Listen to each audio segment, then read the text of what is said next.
भारतीय राष्ट्रीय काँग्रेसचा 136वा स्थापना दिवस सोमवारी शहरातील नगर परिषद कॉम्प्लेक्समध्ये चांदूर रेल्वे तालुका काँग्रेस कमिटी, शहर काँग्रेस कमिटी, युवक काँग्रेस कमिटी आणि महिला काँग्रेस कमिटीच्या वतीने साजरा करण्यात आला।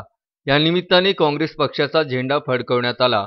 महात्मा गांधी यांच्या फोटोचे पूजन करून हारार्पण करण्यात आले आणि उपस्थितांनी अभिवादन केले।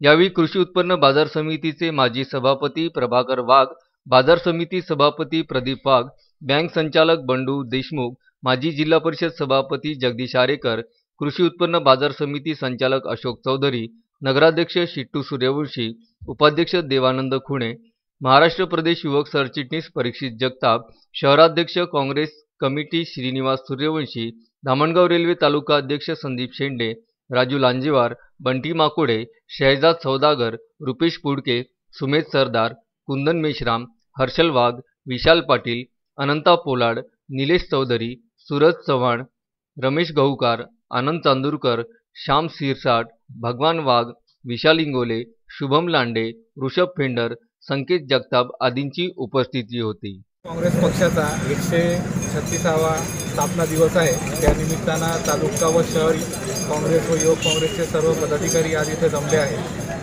संपूर्ण भारतात लोकशाहीची चिंताजनक स्थिती असताना या देशात लोकशाही पुन्हा रुजवावी आणि पुन्हा व्यवस्थित प्रस्थापित व्हावी हे एक मोठं आव्हान आज काँग्रेस पक्ष आणि काँग्रेस पक्षाच्या सर्व कार्यकर्त्यांसमोर आहे।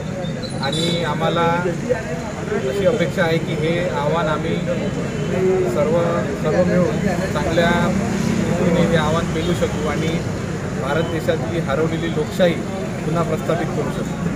Bandu Athawale, Vidarbha news, Chandur railway.